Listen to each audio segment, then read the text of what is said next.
છોડ ક્યાંય આનંદ ન મળે. ધન્યવાદ.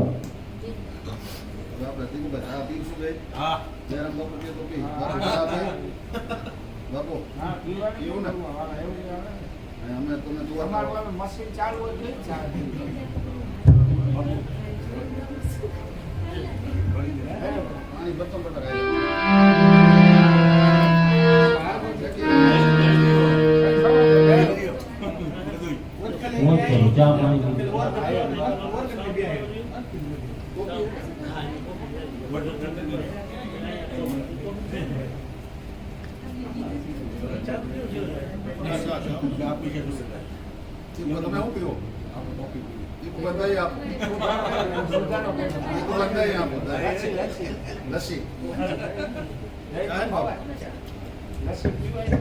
ચા બાકી દે આપે પેન ની દે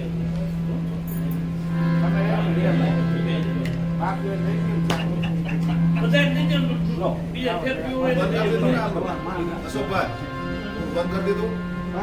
આ કરી દીધું.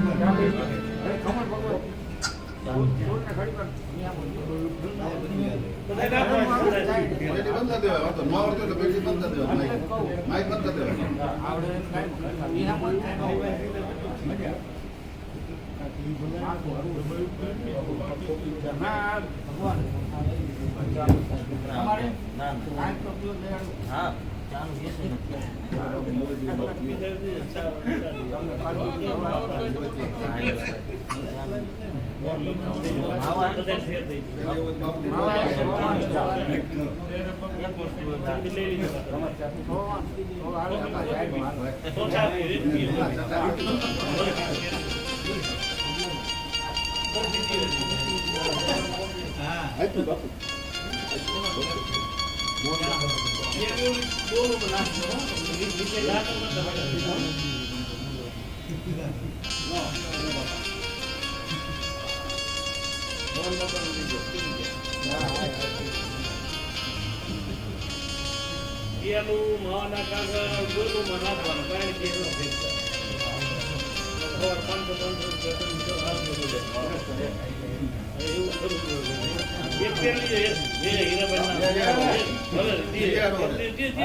સંતોના સાનિધ્યમાં જ્યારે તમે બધા ભેગા થયા હો, કારણ કે સુરેશભાઈ મોજની ખોજ ન હોય. જ્યાં મજા આવે ત્યાં ભજન કરી દેવાય, ત્યાં મજા આવે.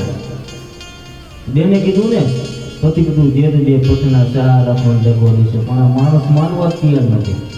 તમારી પાસે જે કાંઈ પણ હોય, ધન હોય, દોલત હોય, જે કાંઈ પણ હોય, એની લઈ જવાની કઈ વ્યવસ્થા નથી. કાં તો તમે મોજ કરીને વાપરી લ્યો અને કાં મૂકીને જાઓ, કાંઈ ન વાપરી લ્યો અને કાં મૂકીને જાઓ, લઈ જવાની વ્યવસ્થા નથી. પણ આ માણસ બાપુ કે માનવા તૈયાર નથી. હે એટલું કેમ સમજાતું નથી, એટલું કેમ સમજાતું નથી. આ દુનિયામાં અમીરસ કોઈ પાતું નથી. શું પાછો મૂર્ખ આશા ધરીને આ જગત છે, અહીંયા સ્વાર્થ વિના ઝેર કોઈ પાતું નથી. આ દુનિયામાં સ્વાર્થ વગર ઝેર ન ભાઈ બાપુ. અને આ દેશની જોકે સંતોના હિસાબે જ આ દેશ ટકી ગયો. કારણ કે આ દેશની કરુણતા બાપુ ઈ છે, જીવવું છે જેને જાજુ એને કોઈ જીવવા દેતું નથી. જીવે છે મોતના વાકે એને કોઈ મરવા દેતું નથી. જીવવું છે જેને જાજુ એને કોઈ જીવવા દેતા નથી, અને જીવે છે મોતના વાકે એને કોઈ મરવા દેતા નથી.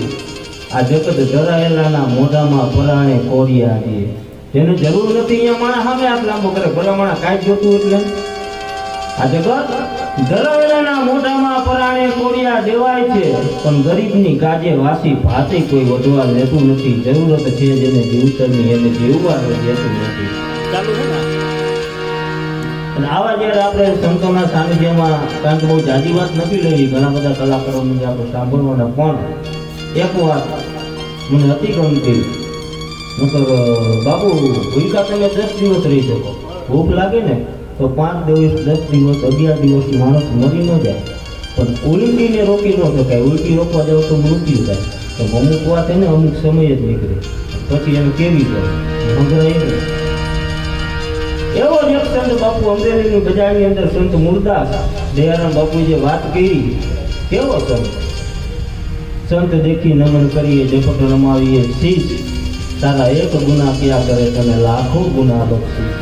તમે હજારો પાપ કર્યા હોય, હજારો ગુના કર્યા હોય, તો સંતના સાનિધ્યમાં વયા જઈને બાપુ એક વખત એને પોકારી લ્યો ને, તમારા લાખો ગુના માફ થઈ જાય. લાખો ગુના. નકર જેસર જેવો જેસર બાપુ, વિચાર તો કરો. ઈ મત દરિયામાં નાવનું જેથી હાલત ડોલક થવા માંડ્યું, જેથી બીક લાગી મોતની. તોરલ સામે નથી કરી. તોરલ કે તમને બીક નથી લાગતી? કે બાપુ અમને તો તેની બીક. જેસરને કીધું તમારી પાસે તો હથિયાર છે, તમારા તલવારની બહુ તાકાત હતી ને, હવે મોટો પાણીના વાટને કાપવા હમણાં બોકી જવું આમાં કહેવાય. તો તોરલી અહીંયા કામ ન આવે તો અમે ઈ કહી, જેસર અહીંયા ભક્તિ કામ આવે, અહીંયા તલવાર કામ ન આવે. એક વખત તમારા પાપનું પોટલું બાંધીના દરિયામાં ફેંકી દો તો તોરલ સામા કાંઠે ઉતારે. તમારા પાપને બાપુ સંતોના સાનિધ્યમાં મૂકી દો ને, હજારો ગુના માફ થઈ જાય. આવો સંતે બહુ સમય કીધું. સંત મૂળદાસ બાપુ ધૂણી ધકાવીને બેઠેલો, મધરાતનું ટાણું બનેલું, અને એવી અંધારી રાત કે એક ઝાડવીથી બીજે ઝાડવે પક્ષી નો જઈ શકે. અને મર્દ માણસ હોય એની તલવાર લઈને બાપુ રાતને કાપવા દે તો કટકા થાય. આવી નકલી રાતે જામેલી રણસિંગા વાગે, સૂતા જાગે, કાયર ભાગી કામ પડે, પણ ધરતી ધરતી ભોજું પડતી, વિનાશ કરતી ટેક વરે મર્દોની આટે ધ્રુજે ધાકે ધૂળું પાટે તોય ચડે, મેદાને મરવા અવસર લડવા મર્દ કસું ચડે. આવો મર્દ માણસ હોય ને બરોબર મેઘલી રાતે બાપુ સંત બેઠેલો, અને એમાં કોઈ અમરેલીની બાઈ કૂવામાં ફરવા માટે આવે, અને સંતે આંખ ઉગાડી કાઢે, હાથ જાયલો. દેશના સંતોએ બાપુ જેના જેના હાથ જાયલા ને પછી યમરાજાની તાકાત નથી એને મૂકાવે. એક વખત તમારા માટે હાથ પડી જાય, હાથ જાયલો કે બેટા શું થયું? કે બાપુ મને મરવા દો. કે બેટા મરાય નહીં, આપઘાત ન કરાય. આવો અમૂલ્ય મનકો મેળવ્યો બેટા. મરવાનું કારણ કે બાપુ મારે જીવા જેવી પરિસ્થિતિ નથી, મને મરવા દો. તો પણ બેટા વાત તો કર, કાંઈક રસ્તો નીકળશે. પણ તેથી બાપુ એ ગાયે એવું કીધું કે બાપ જાણીને તને કહું, મારી બીજી વાત તો કરાય નહીં, પણ મારા પેટની અંદર પાપ, એના બાપનું નામ લેવા જેવું નથી. અને કદાચ જો એના બાપનું નામ લઉં તો આ જગત જીવવા દે, બાકી બાપનું નામ લેવા એવું નથી. હવે શું કરું, મહિલા તો ઉતાર નથી. જેથી બાપુ મુદ્દા જેટલું બોલ્યો કે એના બાપનું નામ લેતો તમે જીવવા દે ખરા? હા બાપુ તો જીવવા દે. તો કે અમરેલીની બજારમાં જઈને કહી દેજે કાનો બાપ સંત મૂળદાસ છે. શું સમજમાં કહ્યું બાપુ? દીકરી કરતરે બાપુ રેવા દો. આ અમરેલી તમને પગે લાગે, આ અમરેલીના લોકો તમને ગુરુ ધારણ કર્યા હે, અને આ જ વ્યક્તિ કાલ હવારે બાપુ બજારમાં તમને મારશે કે બાપુ અમરેલીના સંતે એવું કીધું, દીકરી તું અને તારું બાળક બચી જતું હોય ને તો બે ધોકા ખવાય અમે તૈયાર. અમે તો સંતો હોય, આ દુનિયા કદાચ બે ધોકા મારશે, બીજું શું કરશે, પણ તું તો બચી જઈશ ને. તેથી બાપુ પવન વેગે વાત નીકળી ફેરવવા અમરેલીની અંદર. ઓહો, મુરદાસ પાપીઓ, મુરદાસ આવો, મુરદાસ તેવો, એક પછી એક વ્યક્તિ સાહેબ વાતો મેળા કરવાની. મુરદાસને શબ્દ અહીંથી બોલાય છે સંતો વિશે. ગધેડા ઉપર બેરાડી એનો ફૂલે અમરેલીમાં કહી દીધું. અને આખી દુનિયા બાપુ એને જોડાના ગા કરતી હતી, પણ દેશનો સંત હર અંદરને અંદર હરકતો હતો. શું કામ ખબર? આ તો દુનિયા હે, બે ધોકાના ઘા કરશે. આ તો આઈ જ ને કાલ ફરી જાય. પણ ઓલા બે જીવ તો બચી ગયા ને, એને ઈ અંદરથી હરક હતો, મેં બે જીવને બચાવી લીધા. અને બરોબર અહીંયાથી મુરદાસને કાઢી મૂકે બાપુ ગામની બહાર.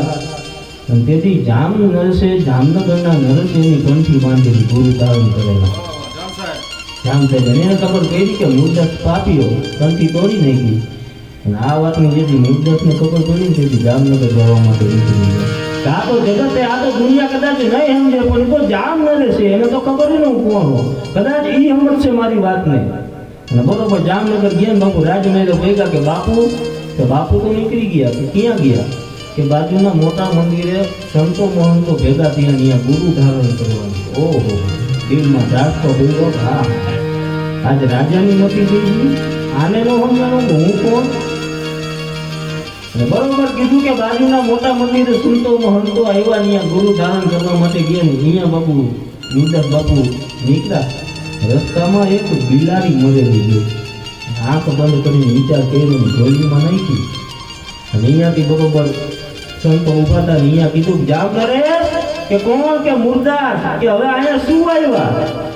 આવા પાપીઓની અહીંયા જરૂર નથી. કે રાજા એક વાત તો સાંભળ, હું પાપીઓ, તું જેને ગુરુ ધારણ કર્યા એ તો પાપી નથી. કે બાપુ એ તો પાપી નથી ને એમ કરીને સભાની મારી પાસે બિલાડીનો ઘા કર્યો. કે લે એના પેટમાં પાપ ન હોય તો બિલાડીને જીવતી કરે. રસ્તામાં આના બચ્ચા કરગડતા હતા, આ બિલાડી મરી ગઈ હતી. મને એમ થયું જીવતી થાય તો એના બચ્ચા બિચારા દૂધ ભેગા થઈને લેવામાંથી તારા ગુરુનું ક્યાં ને જીવતી કરે. તેથી જગતે કીધું મુરદાસ મરેલા કોઈ દિવસ જીવતા ન થાય. કે ન થાય તો કે ના, કે લાવો પાણીની અંજલી આલ બાજુ. બાપુ એને કયો તાર લગાવ્યો છે પરમાત્મા? તું મને લાગી મુમના, હું મને લાગી તું. આંખ બંધ કરી અને એટલું કીધું કે હે કાઢિયા સાંભળો, તારી જો મેં ભક્તિ કરી હોય, આ શરીરમાં કોઈ દિવસ તારો કલંક ન હોય, મારું ચરિત્ર જો શુદ્ધ હોય તો આ બિલાડી જીવતી કરજો ને તો મુરદાસ આને પ્રાણ કાઢીને મરી જઈશ. ઓમ નમઃ શિવાય, ઓમ નમઃ શિવાય 3 વખત અંજલિ છાંટી. બિલાડી બાપુ થરરાજ કરતી જીવતી થઈને અહીંયાથી ભાગી ગઈ ને તેથી જામ નરસ લાકડી પડે એમ પગમાં પડી ગયો. મુરદાસને કીધું કે હવે ન પટે જામ સાહેબ, ભલા મને તને મારા ઉપર ભરોસો નતો? આ તો દુનિયા તો ભૂલી ગઈ. તે બાપુ તમારે કવિમાં કહેવાય, શું કહેવાય? કે સંતોનો સ્વભાવ છે જનેતાની ગોદ મારેવો. આ સંતોનો સ્વભાવ માં જેવો હોય. શું કામ? અને માથી ને વિશેષ કીધો. કેમ? કે માત સુરાવે આ સંત જગાડે. માતા એ કદાચ હુરાવે પણ આ દેશનો સંત એમ કે બેટા તું ખોટા રસ્તે જા, તારું કુળ નથી, તારું આ લોહી નથી, તારો આ ન્યાય નથી, તારે આ રસ્તે નહીં, તારે આ રસ્તે આવવું છે. આ સંતો એવી રીતે જગતને ઘણું બધું અર્પણ કરીને ગયા.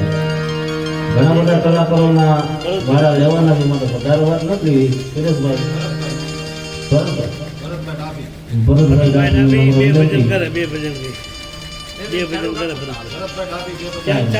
ચાલુ રાખી મેં કીધું ને, મને અત્યારે બાપુ વિજ્ઞાન ને ટેકનોલોજી એટલું બધું આગળ નીકળી ગયું કે તમને ગમે તેવો નાક કરડે કોબરા ફૂંક મારે તો 12 ગામના લીલા ઘાસને ઉકળી નાખે, ઈ કરડે ને તો એક જ મિનિટમાં ઇન્જેક્શન આપે જે ઉતરી જાય.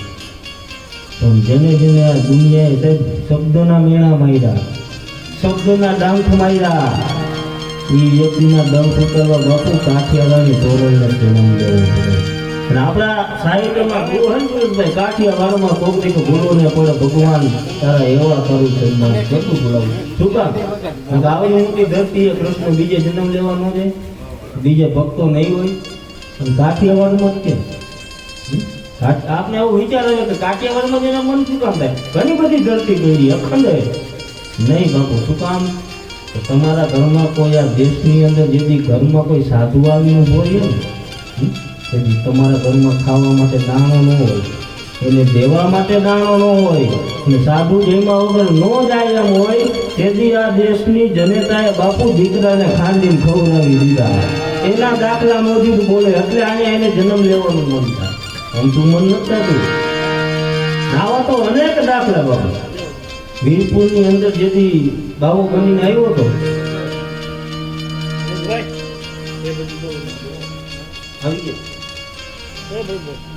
આવો ભરોસે આવો આવતો રે ચાલુ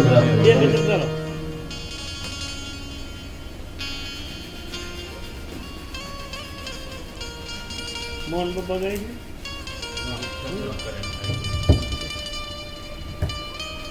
બે કરો પછી બાપુ ને સાંભળી જશે